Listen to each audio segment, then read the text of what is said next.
What's going on, guys? Welcome back to the channel. Today I'll be talking about Gen Z and why they're different from other generations.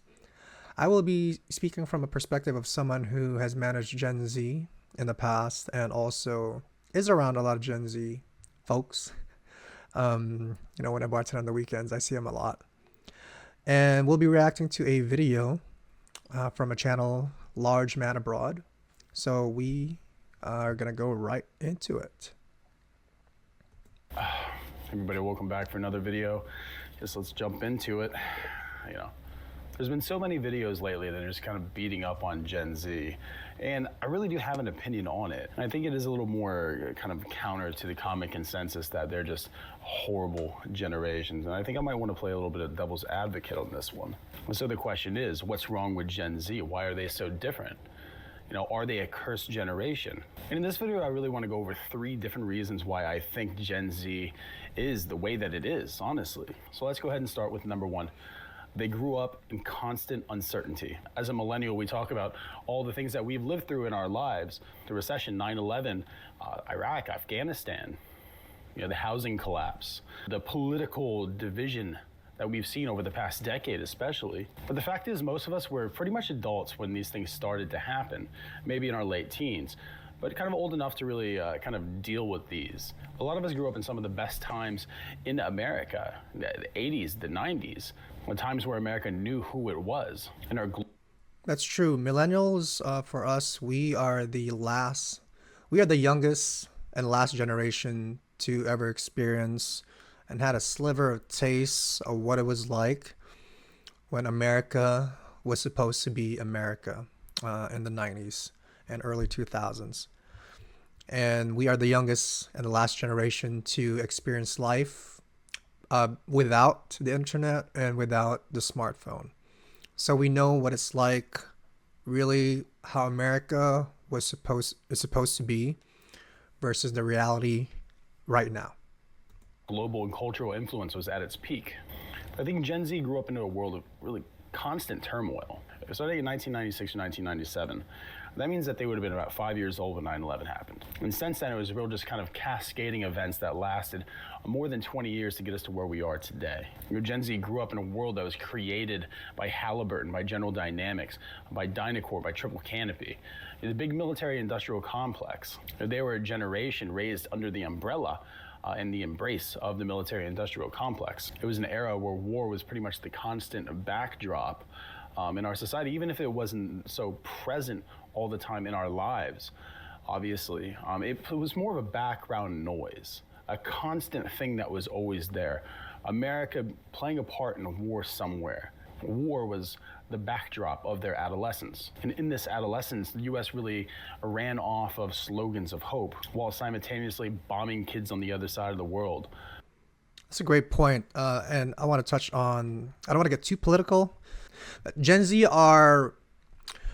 they have access to their smartphones the entire time. They grew up with it, and they have access to information and news, what's going on in the world.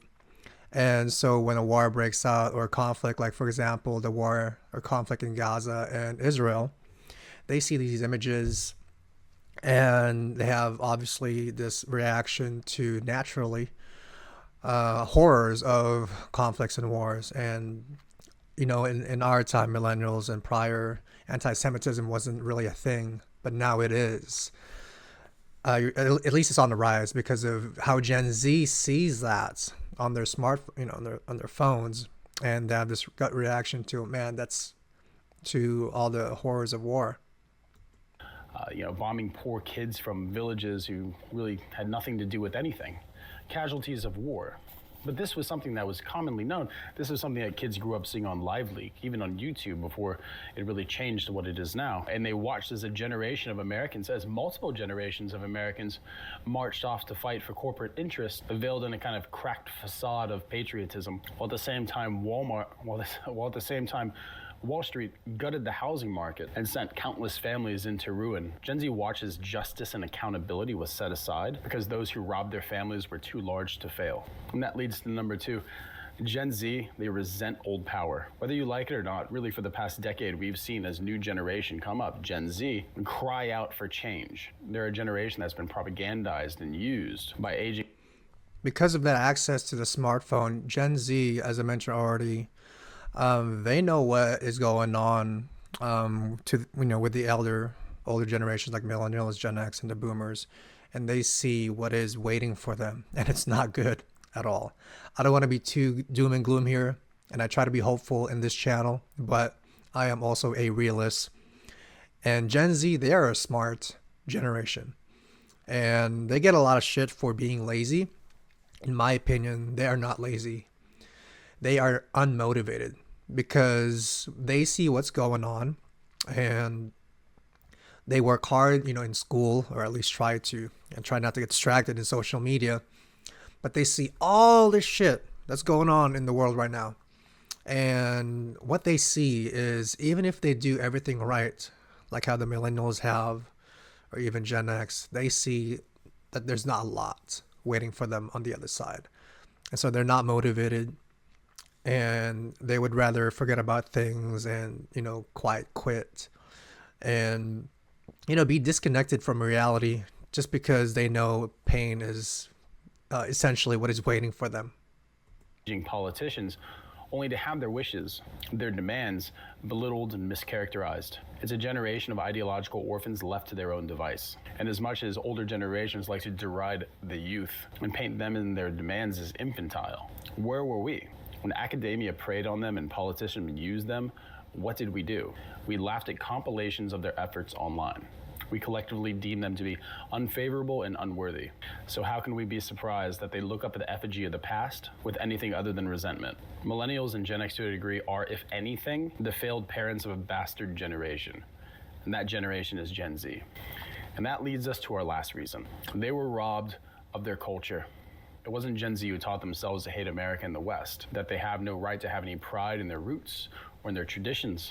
For more than a decade now, most of us sat back and watched as an entire generation was force-fed the most negative presentation of their history, teaching them that they were born from a uniquely evil nation and culture which holds no merit. This is why the rise of anti-Americanism, is what I call it, from the younger generation is ever so present nowadays. People want to leave and go abroad because they see a country that, did not live up to its promise of working hard and, being a productive person. And as I mentioned earlier, you'll have this big reward at the end of the tunnel. And, Gen Z is smart. They're a smart, generation. And they're already jaded at a young age. Whereas millennials, we're still hopeful. I know I am. But we're living the reality right now where it's, hard to even start a family and to even buy a house, working 2 jobs. And Gen Z knows this already at a young age. So they are cutting to the chase. They are not, they're not beating around the bush. They know what's up. They know what's up. And not only that, they also know that corporate America will take advantage of you. They know this. And so they are playing this game, and they're savvy, Gen Z. And I feel them, and I'm right there with them on this matter. Great nation. We're part of a more ancient and noble civilization. But in the collapse of family, we forgot that all of this, everything that's here around us right now, isn't meant for us. It's meant for those who come later. It's meant for those who come after us. We have given Gen Z no place in our story. So sadly, I 100% agree with this guy. 100%. The whole point of us, older generation, is to, make the future better for the ones coming after us. The boomers have failed us immensely. And when I say boomers, I'm not speaking to an individual person. I'm talking to a generation as a whole. So if you're a boomer and you're offended by this, it's not personal. It's most likely not you. The politicians that, you guys voted for. But if we are leaving nothing to the future, what is there to to live for at this point? It's up to Gen X and millennials right now to turn this whole thing around and leave a better future for Gen Alpha and Gen Z. But that's going to require a sacrifice from the Gen X generation and the millennial generation. I am willing to, work as much as I can and do everything on my end, but, I can't do everything on my own. It's going to take the whole country, the whole society to make the future of America better for the younger generation that are coming up. Very sadly, they're going to have to make their own. They have to make their own story. Because the story of America, the story of our people, is something that we hand down from generation to generation. But something happened over the past 20 or 30 years where our culture became nothing more than an expose on solipsism. Just a real practice of mental masturbation where we focus on me, we focus on the I, and more than anything else. There's no idea of legacy anymore. We have failed to pass the torch of legacy, and we've left this entire generation in the dark. So what idea do they have of actually being American? So we can look at them and say, look how different they are from us. They don't work like us. And why would they work like us? They don't operate within society the way that we did, or the way that we expect them to, but we didn't teach them how to operate in our society. We didn't teach them what it is to be an American or to appreciate what it is to be from this country. Gen Z will inherit this nation, and they're going to make this nation into their own image. And it's not going to be the America that we think it's going to be. Really, at this point, you can say that we have no right to really complain in the direction that they go. We've abandoned them. They are an orphan generation. We millennials think we have it bad, but man, Gen Z and Gen Alpha, the world that they're going to inherit from us, it's going to be so much worse. And they'll, probably blame us as well. But, hey, we're trying here. We're trying. But we're not trying hard enough, evidently, because they are not satisfied with what's waiting for them.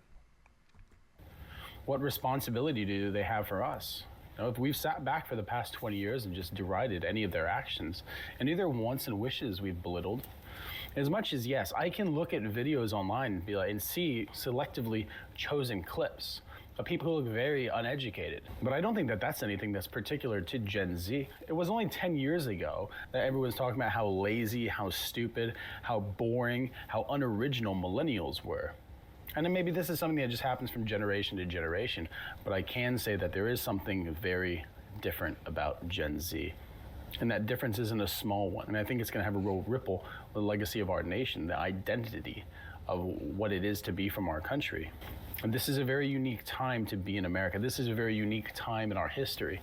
And I know that every generation thinks that they're the last generation. Every generation of Christians always says that their age is the age of the second coming. There's something about humans that long to see themselves in the last days, I think. It's something that's very fascinating, in particular to mankind. But I don't think we give Gen Z the real credit that it deserves. And the kind of resiliency that it's lived, and the kind of resiliency that it's had to grow up in this time. There's been no stability. There's been no concrete basis in our culture. Everything's waxed and waned into a time right now where there's no faith in the system from any generation, really. There's been such a decline, and they've been there to witness it the whole time. Yeah, so that access to information, with their phones, right? They have access to this 24/7, and so they see everything. So when I work with Gen Z, and I notice when they started entering the workforce, and I would speak to them, and they would be so cynical about the future, when I wouldn't be. I was like, what's going on here? I remember I would have conversations with multiple, Gen Z Zoomers. We'll call them Zoomers. When I have conversation with Zoomers, and they're just so cynical about the status in the current situation of America. And I remember hearing this one girl, she said, I want to move out of America and move somewhere else because it really sucks here. And that really surprised me, coming from someone who seems like, she has everything that, what other people from third world countries would die for. It's not an isolated event as well. And I've heard this sentiment from multiple Zoomers in my career. They grew up in the decline. Unlike millennials, unlike Gen X, they weren't there for kind of the real peak of Americanism. They only got to see the war. They only got to see the collapse. They only got to see the global sicknesses. They only got to see the depraved nature of corporatism as it cannibalizes our government structures. America has turned into and perhaps I'm naive about this, but it's a land for corporations. It really is. I fly this flag, this digital flag behind me, and it's supposed to mean the land for people. That's really what the flag represents to me, other than freedom and free speech and all that, right? It's meant for people, not for corporations. But the current status, this country it's a land for corporations. It's a sad truth, and I've come to terms with it. I'm one guy that is just talking to the mic, and and I'm hoping that this reaches the right people so that we can turn things around. That's really my hope, and we got a lot of work to do. They grew up to see the complete divestment of the American family by the U.S. government. So what loyalty should they have to this system? Why shouldn't they want to change it irrevocably so that it fits something that goes along the line of what they believe is true? Because that's what every generation does, really. The only real difference is that we didn't give them a foundation from them to build from. So they're going to have to build their own foundation. And the generation after them is going to have to go off that as well. And I think that this is really the last generation that remembers what America used to be. It's a transition to a new America. For better or for worse, that's just coming. That just is what it is. And you can say, oh, it's not going to be what it used to be, and I guarantee it won't. But it's going to be unique. It's going to be unique to this generation and the generation after that. And maybe that's a good thing. I think that the generations, Gen X, the millennials, Gen X, even generations before that, I think they've really rested on their laurels.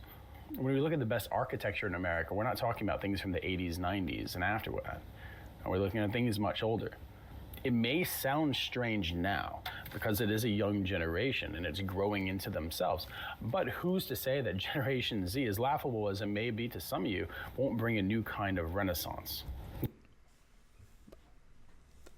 I hope so. I hope that the Gen Z and Gen Alpha and the generations after us, can live in a prosperous land, the American promise and the American dream. I really do. It's going to take a lot of work. Sacrifices need to be made from the older generation, millennials and Gen X. Forget the boomers. They've taken everything. But I'm going to end it right there, guys, because I need to freaking go to the gym before I lose my mind. Thank you for joining and tuning in, and I will see you guys the next time. And if you're a Gen Z, millennial, Gen X, and boomers, I love you all. I'm just giving you a hard time, and we're just having a conversation here. Thank you for tuning in. I will see you guys next time. Have a good one.